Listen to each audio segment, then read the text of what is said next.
The courthouse records in Lancaster County, Pennsylvania, tell a sparse and sterile tale of 4 separate deaths between 1837 and 1841, an attorney who fell from his horse on a foggy morning, a banker found drowned in the shallow waters of Mill Creek, a circuit judge who succumbed to sudden illness during harvest season, and a county sheriff discovered at the bottom of his own well. What these official documents meticulously omit is the thread that bound these tragedies together, that all 4 men were married to sisters from the same Irish Catholic family, and that each death occurred with chilling regularity within 18 months of their respective weddings. The Brennan sisters, Bridget, Catherine, Margaret, and Sarah, had inherited the largest farm in Lancaster County from their fiercely determined father Patrick, and they would kill again and again to keep his legacy whole. Their story begins not with the first death but in the summer of 1836, when everything changed for the Brennan sisters, and a conversation by candlelight sealed the fate of 4 prominent men. The Brennan family farm was a testament to one man's indomitable will. It stretched across 847 acres of Pennsylvania's most fertile soil, a verdant kingdom bordered by Mill Creek to the north and the bustling Lancaster Pike to the south. Patrick Brennan had arrived from County Cork decades earlier with little more than a profound hatred for English landlords and a burning determination to build his own American dynasty. Over 37 years he transformed his determination into immense wealth. His property was worth more than most small towns, complete with a grand stone house that rivaled any in Philadelphia, barns sheltering 200 head of cattle, and grain silos that fed half the county through the harshest winters. But Patrick Brennan died that October, leaving behind a problem that would have destroyed a lesser family. The Pennsylvania inheritance statutes of the time dictated that a man's property be divided equally among his children upon his death. Patrick had no sons. His 4 daughters, Bridget 28, Catherine 26, Margaret 24 and Sarah 21, now faced the grim prospect of watching their father's life's work carved into worthless fragments, sold off piecemeal to satisfy creditors and tax collectors. The sisters had been raised for this moment. Their father had drilled into them the sacred importance of the land, recounting stories of their grandfather's brutal eviction from Irish soil, of families scattered to the winds when their property changed hands. "Land is not just dirt and stones," he would say, his accent still thick after decades in America. "Land is your blood, your future, your very soul. Lose the land and you lose everything that makes you who you are." Lancaster County in 1836 was a place where such sentiments resonated deeply with the community of German and Irish farmers who understood the sacred nature of property ownership in a way that those who had always owned land never could. But understanding the importance of keeping the land and actually managing to do so were 2 very different challenges. The Brennan sisters, however, were not ordinary farm women. Bridget, the eldest, possessed a sharp mathematical intelligence that she had learned to hide behind demure smiles and downcast eyes. She could calculate compound interest faster than most bankers, and had been secretly managing the farm's books since her father's eyesight began to fail. Catherine had inherited her father's preternatural gift for reading people, for sensing their weaknesses and desires with an almost supernatural precision. Margaret possessed an ethereal beauty that made men forget their own names, a mask that perfectly concealed a ruthless practicality beneath. Sarah, the youngest, was blessed with a voice that could charm birds from trees and a chameleon-like talent for playing whatever role a situation demanded.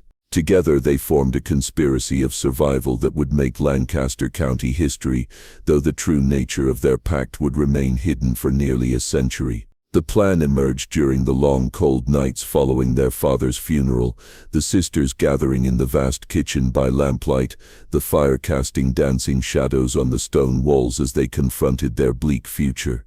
The property taxes alone would consume their meager savings within 2 years. Marriage, the traditional solution for propertyless women, would scatter them to different households, different names, different loyalties, the very dissolution their father had warned against. But Bridget, on a frosty November evening, voiced the thought that had been forming in all their minds. "We stay together," she declared, her voice low and steady. "Whatever it takes, we stay together, and we keep the farm whole." Margaret, ever practical, pointed out the legal impossibility. "The law says differently. Catherine's response was slow, deliberate, and chilling. "The law," she said, "can be influenced." It was the youngest Sarah who gave voice to the unthinkable solution that would damn them all. "Men die, sisters," she said softly. "Husbands die, and widows inherit everything."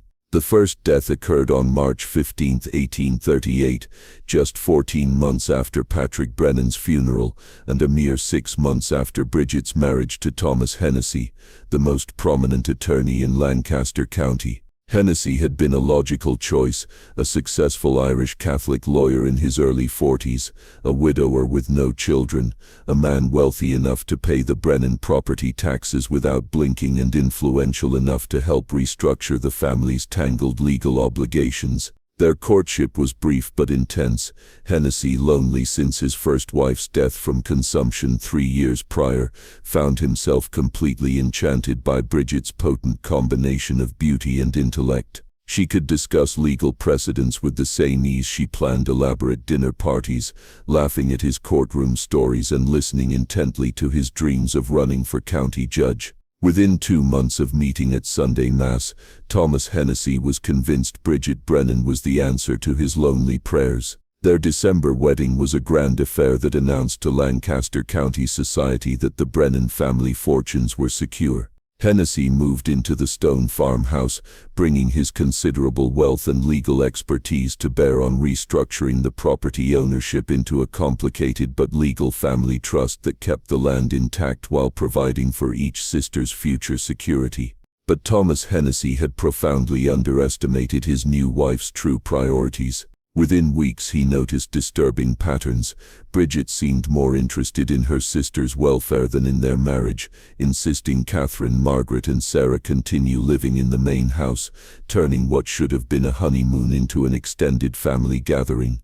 When he suggested newlyweds might benefit from privacy, Bridget's response was swift and cold. "My sisters are my blood, Thomas. They stay." The tension escalated when Hennessy discovered Bridget had been using his legal connections to investigate the financial situations of several prominent Lancaster County bachelors.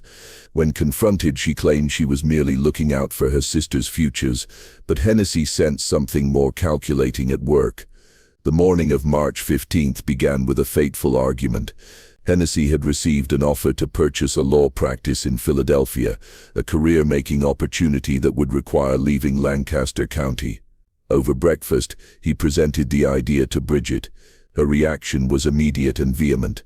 "We're not leaving," she stated flatly, not looking up from her porridge. "This is our future, Bridget," he pressed. "A chance to build something bigger than a country law practice." "Our future is here," she replied, finally looking up with an expression that he later told his law clerk had frightened him. "This land, this farm, my sisters. Your sisters can visit us in Philadelphia," he reasoned. "They can even come live with us once they're married." "You don't understand, do you, Thomas?" she said, her voice dropping to a whisper. "We don't leave. We don't separate. Ever." The argument continued as Hennessy prepared to ride to his office in Lancaster town. The morning was unusually thick with fog, a heavy, damp shroud that muffled sound and limited visibility. Neighbors later reported hearing raised voices from the Brennan house, though the fog obscured the words. At approximately 9:30 that morning, Thomas Hennessy's horse returned to the farmhouse without its rider, sweating heavily and wide-eyed with terror. Bridget organized a search party with what appeared to be genuine, overwhelming distress. They found Hennessy's body 3 hours later, sprawled beside the main road half a mile from the farm, his neck broken from a catastrophic fall. The county coroner, Dr. James Mallister, conducted a thorough examination. The injuries were consistent with a fall from horseback, and the fog would have made the familiar road treacherous. Yet several details troubled those who knew the couple. Hennessy was an experienced horseman. The horse's extreme agitation seemed excessive for a simple fall, and while Bridget's grief appeared genuine, her immediate concern focused on practical matters, securing his will, consolidating his assets, ensuring the legal arrangements for the farm remained intact. At the funeral, she played the grieving widow perfectly, but those closest to the family noticed her sisters seemed less like mourners and more like supporters of a woman who had successfully completed a difficult task. Within a month of the funeral, Catherine Brennan began accepting social invitations from Hamilton Crawford, the most successful banker in Lancaster County. The Crawford courtship followed a now familiar pattern. Crawford was a practical man in his late 30s, a Scottish Presbyterian, who had converted to Catholicism to marry his first wife, deceased 3 years earlier from childbed fever. His bank held mortgages on half the farms in Lancaster County, and his personal wealth was immense. Catherine approached him with a combination of vulnerability and strength he found irresistible. She would appear at his bank to discuss the family's finances, their conversations gradually shifting from business to personal matters. "I worry about my sisters," she confided. "Bridget is still mourning, of course. But Margaret and Sarah, they need guidance, protection. A woman alone in this world faces so many dangers." Crawford, a man with no siblings, found himself drawn to her devotion. Their engagement was announced in August 1838. The wedding took place in October, exactly 1 year after Patrick Brennan's death and 7 months after Thomas Hennessy's funeral. Crawford moved into the farmhouse, bringing his financial expertise to further secure the family's arrangements. But Crawford was a more methodical man than Hennessy. His banker's instincts led him to notice patterns a lawyer might miss.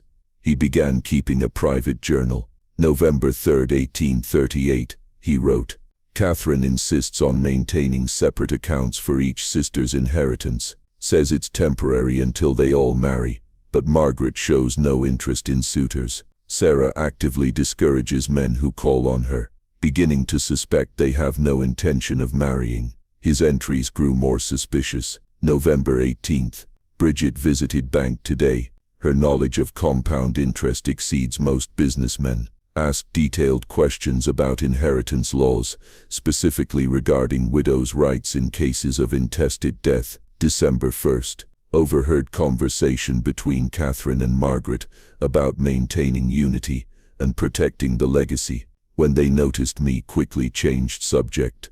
December 15th, Catherine has become distant, mechanical in her affections. When I mentioned starting our own family, her reaction was cold, almost hostile. "The 4 of us are family enough," she said.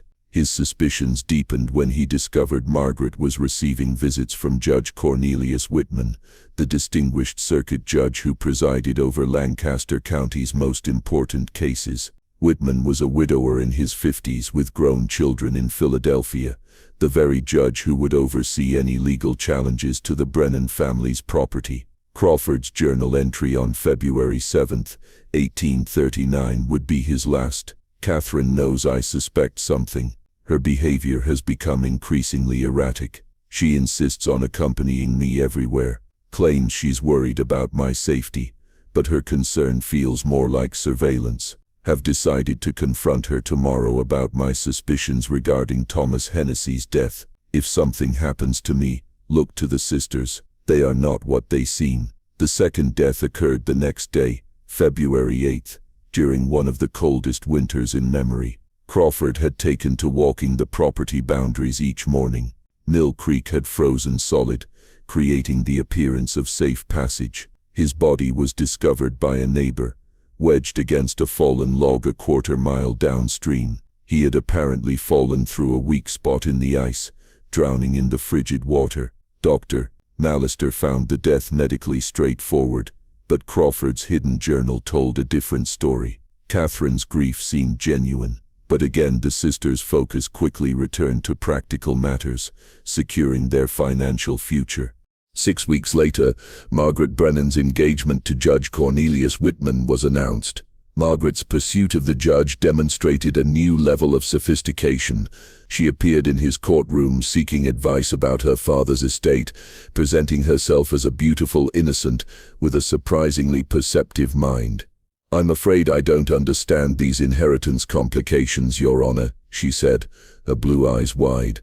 "My sisters and I simply want to honor our father's wishes, but the law seems designed to destroy families rather than protect them." Whitman, isolated since his wife's death 5 years prior, found her family loyalty refreshing. Their conversations expanded to literature and philosophy, and he found himself gradually opening his heart to her. The engagement shocked Lancaster County society more than the previous ones. That the respected judge would marry the third Brennan sister following the convenient deaths of her sister's husbands struck many as either remarkably coincidental or remarkably suspicious.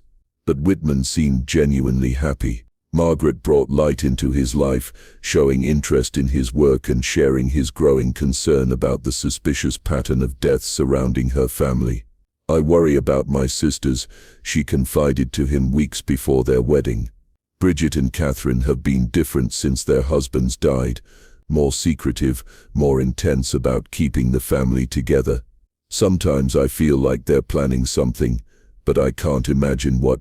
This conversation would later be seen as either a genuine attempt to distance herself or the most calculating manipulation of all. They married in July 1839.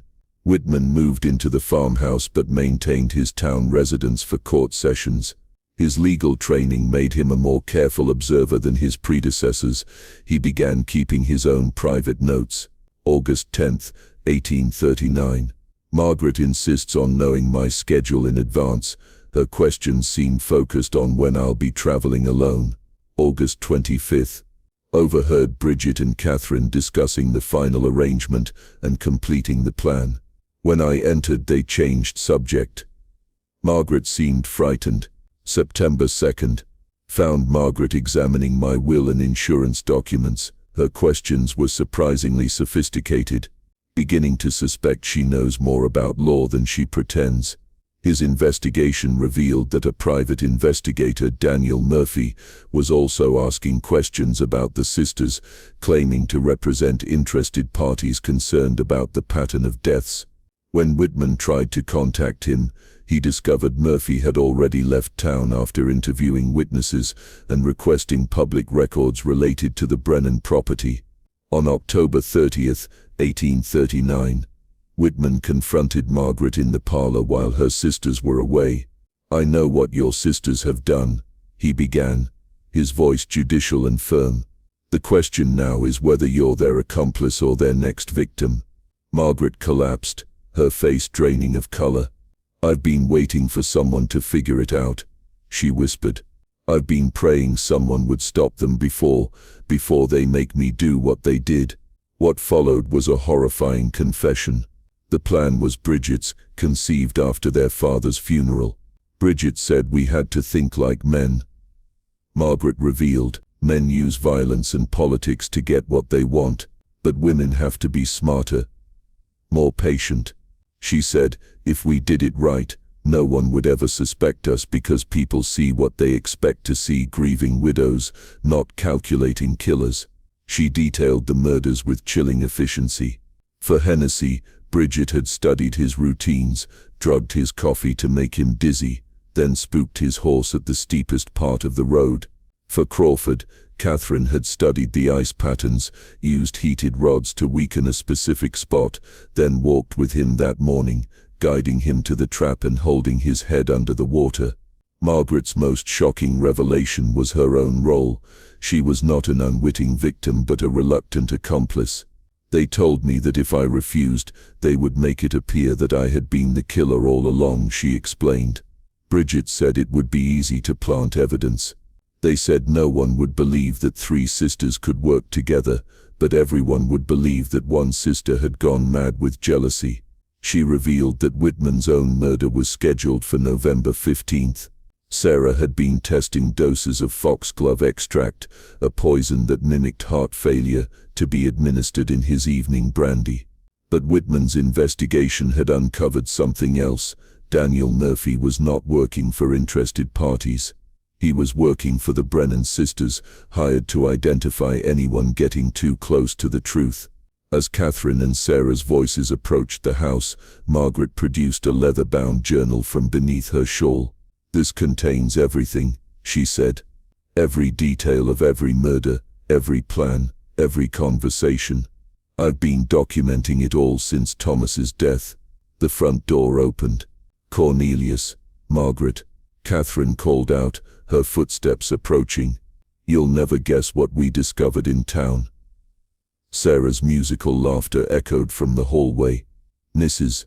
Henderson has been spreading rumors about our family's extraordinary luck with marriage, Catherine said, appearing in the doorway. She suggested we Brennan women possess some supernatural charm over men. Sarah entered with a tea service. If only she knew how right she was, she said sweetly, though not in the way she imagines. The casual cruelty in her voice chilled Whitman. Catherine explained that Mrs. Henderson had been talking to a gentleman from Philadelphia, asking about the circumstances of the deaths and their financial arrangements. Federal authorities have been making inquiries about unusual death rates among wealthy men in rural Pennsylvania, Catherine said cheerfully. They're particularly interested in cases where young widows inherit substantial fortunes under suspicious circumstances. The sisters were telling them that federal investigators were closing in and that the timeline had been moved up. Bridget's voice called from the kitchen, and Catherine and Sarah excused themselves, leaving the couple alone. They're going to kill you tonight, Margaret whispered urgently. They can't wait if investigators are already asking questions. Whitman searched her face for deception. In response, she withdrew a small glass vial of clear liquid. This is the foxglove extract. I was supposed to put 3 drops in your brandy tonight. She placed it in his hand. If I was still part of their conspiracy, I would have already administered the poison. From the kitchen came the sound of intense, urgent planning. Margaret revealed there was more evidence. Bridget kept detailed financial records of everything they'd stolen, hidden in a false panel in their father's old desk in the cellar. I've been watching her, learning her secrets, Margaret said. As they moved to leave through the back door, Sarah's artificially sweet voice called out, Margaret dear, could you and Cornelius join us? Bridget has something important to discuss. It was a summons. If we walk into that kitchen, Margaret whispered, we may never walk out alive. Before Whitman could decide, the sound of multiple horses approaching at high speed filled the air. Through the window he saw torches burning in the darkness, too many riders for a social call. Federal marshals had arrived. From the kitchen came the sound of frantic activity. Bridget appeared in the parlor doorway, her composure replaced by cold efficiency. Cornelius, Margaret, we need to discuss our story before those men reach the house, she said, even now trying to control the narrative. I think not, Whitman replied, standing between his wife and her sister. Margaret and I will tell the authorities exactly what happened here. Bridget's mask slipped, revealing pure fury. You sanctimonious fool. Do you think your precious law will protect you from us? Do you think federal marshals care about the deaths of a few men when there are fortunes and reputations at stake? Sarah appeared beside her, her sweet face twisted. Did you really think we operated without protection, without allies in high places? Catherine joined them, blocking the kitchen exit. Judge Whitman, you're about to learn that justice isn't blind. It's simply expensive. The men riding toward this house aren't coming to arrest us, they're coming to arrest you. A heavy fist pounded on the door. Federal marshals, open this door immediately. Bridget smoothed her dress, arranging her features into feminine distress. Remember, Cornelius, she hissed. You're the one with access to legal documents, with the knowledge to forge inheritance papers. Margaret is the traumatized victim who finally found the courage to expose her husband's crimes. The door opened. 6 armed men entered, led by a grizzled marshal in his 50s. I'm Marshal William Davies, United States Federal Court. Judge Cornelius Whitman, you're under arrest for conspiracy to commit murder, fraud, and corruption in office. The words struck Whitman like physical blows. The sisters had framed him. Margaret stepped forward, tears streaming. Marshal Davies, you don't understand. My husband is innocent. My sisters are the ones who killed those men. I have proof. But Bridget was ready.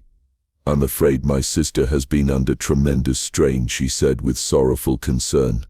She's been making wild accusations. Dr. Marlister can verify Margaret has been showing signs of severe mental disturbance. Marshal Davies studied them all. We've received detailed testimony from a private investigator named Daniel Murphy, who claims to have evidence that you and your sisters systematically murdered your husbands for financial gain. The revelation that Murphy had turned against them shifted the dynamic. Margaret's face lit with hope. Her sisters exchanged panicked glances. "Murphy has been working for us," Catherine said quickly. "We hired him to investigate suspicious deaths because we were concerned for our safety. If he's making accusations, he's been corrupted." But Marshal Davies wasn't finished. Mr. Murphy provided us with detailed financial records showing systematic theft. He also gave us physical evidence, poison vials, forged documents, correspondence outlining the entire conspiracy. Sarah's composure cracked. Murphy was supposed to destroy that evidence. He promised us everything would be eliminated if we paid him enough. The admission hung in the air like a death sentence. Additionally, the marshal continued, "We have sworn testimony from Judge Whitman himself provided through intermediaries over the past several weeks, documenting his discovery of the conspiracy." Whitman stared in confusion, then understood. Margaret had been secretly cooperating with the investigation for weeks. "The journal," Margaret said, producing the leather-bound book. "Everything is documented here. Every murder, every plan. I've been gathering evidence since Thomas Hennessy's death, waiting for the right moment to bring justice." As the marshals placed shackles on the sisters, Bridget's final words revealed the true depth of her twisted logic. "We saved those men from growing old, from becoming burdens. We gave them love and happiness right until they died. We were merciful killers. History will remember us as women who refused to be victims of a system designed to destroy us." The subsequent trial became one of the most sensational in Pennsylvania history. Bridget, Catherine and Sarah were convicted on multiple counts of murder and conspiracy, becoming the first women in the state sentenced to death for such crimes. They were hanged together on March 15, 1841, exactly 3 years after Thomas Hennessy's murder. Margaret, granted immunity for her testimony, left Pennsylvania with Whitman under assumed names. The Brennan farm was sold for restitution, and the stone house was demolished. But records discovered later revealed their conspiracy had extended beyond Lancaster County. Similar patterns of suspicious deaths involving young widows were found in Maryland, Virginia, and Delaware, suggesting other women had adopted the Brennan model. Their case established legal precedents for investigating organized family crime and demonstrated that evil could flourish behind facades of respectability, leaving a permanent mark on American legal history and a chilling reminder that the most dangerous monsters often wear the most familiar faces.